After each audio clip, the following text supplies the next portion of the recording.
the Sprockit program was hugely useful for us for two reasons. One was the proximity to corporate sponsors. I mean, they had a really good lineup of top broadcasters and technology companies that we were able to rub shoulders with, both here at NAB and then at the events that they scheduled throughout the year. And by the way, one of them was at Google, which was just an outstanding opportunity to see those folks there. But secondly, and it's really interesting and really something that I hadn't expected, the other startups were just outstanding. And the bar was really high. And I learned as much or more from my fellow corporate founders and CEOs as I did from the thought leaders who participated or the corporate sponsors. So for both those reasons, it was great. The biggest sort of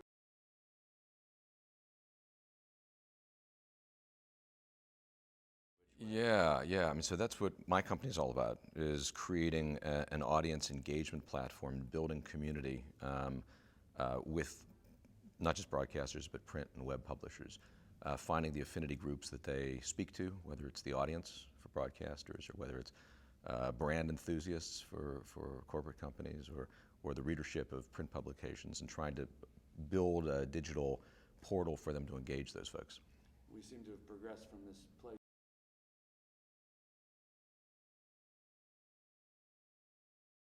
So there's essentially two buckets. So one would be the produced kind of semi-professional content that you would see coming from YouTubers or Viners, right?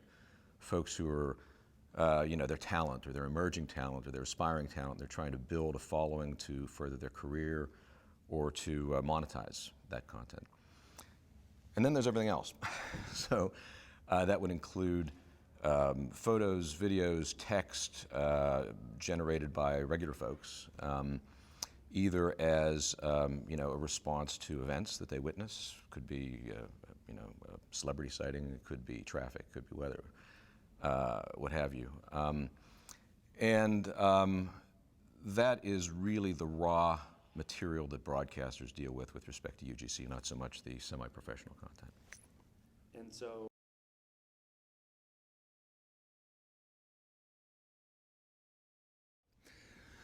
So currently, broadcasters are using UGC in two ways, principally. And one is in the service of journalistic practice. That is to say, they're sourcing this content as a way of illustrating a breaking news story or a human interest story, or as supplemental content for their coverage of an event. So for example, a sporting event, pulling public tweets, debate, you're seeing that a lot in coverage of debates. The second is what I will call audience engagement. And that means building a feedback channel, creating a vehicle for allowing the audience to participate, to engage, and to create a stickier environment for the broadcasters' digital vehicles, whether it's online or in-app. And for both of those purposes, broadcasters are really sourcing content from existing social media. In some cases, they're using their own calls to action to solicit that, but principally they're pulling it from social media.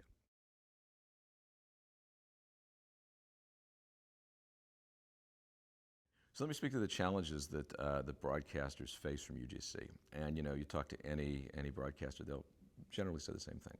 So there are three problems: are authentication, right? How do you know that what you're seeing is what it purports to be, and that the content creator is who he or she claims to be? Obviously very important, particularly for editorial purposes, for journalistic integrity. Second is permission. Can you use this content now that you found it? And that is, the more closely you look at it, the thornier that issue gets. There are questions of fair use and free speech and all that good stuff. And the third problem that broadcasters typically cite is monetization. What's the upside? How do you pay for this stuff? But I would argue that those are really not. They're problems for sure, but they're not the biggest challenge that broadcasters face, and it's not the most important challenge. The real challenge is how do you get the audience to embrace the idea of creating content for a broadcaster with the same enthusiasm that they have for creating content for their favorite social media networks, for Facebook, Instagram, Snapchat, etc. That's really the big question. It's not a technology question, it's not a legal question. It's really if you will, almost it's a marketing question.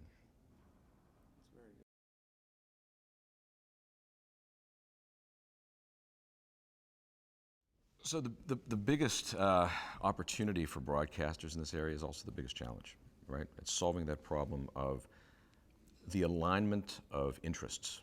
So the alignment of the audience's interests with, what has the most value for a broadcaster. Not a technology problem. Technology solution is very easy. Broadcasters are very good at finding those solutions and implementing them. It's really it's a fundamental kind of psychological or marketing problem, as I mentioned. So I'll give you an example. Old school tool to solve this mismatch of interests is contests, right? Not something we discovered in the 21st century. It's creating incentives for people to participate, to engage.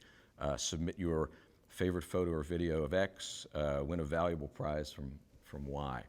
But how much easier is it to do that in a digital environment where the barriers are so low, you can easily upload your content, the broadcaster can easily curate it and publish it.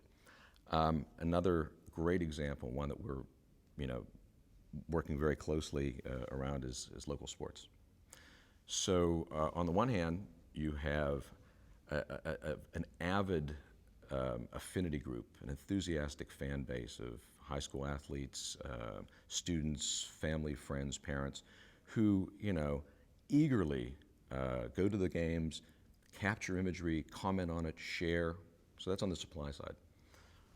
On the demand side, you have broadcasters who have a really unique opportunity. So sadly, local publications for whom local sports was always their domain, they're shrinking. In some cases, they're disappearing, and there is a void that broadcasters can very easily fill. So it's just a question of connecting the dots between supply and demand, creating a community portal that allows those enthusiasts to upload, share the content they've already created, and that obviously inures to the broadcaster's benefit in a big way. You've got a vibrant social hub that you've created that's going to drive traffic that ultimately you can monetize, and it's a comprehensive, it's a virtuous circle. Politics is another example. People feel passionately about politics, in particular in this political season. How can broadcasters capitalize on that? One way would be through UGC and creating those incentives and alignment of interest. And really, I would say that this is, dare I say it, broadcasters are in the entertainment industry. And this is what the entertainment industry does. They recognize what people care about, the importance of what people care about, and they connect those dots. It's not a technology problem. It's that kind of problem that really calls for a solution like what the film industry and content creators out in Hollywood do.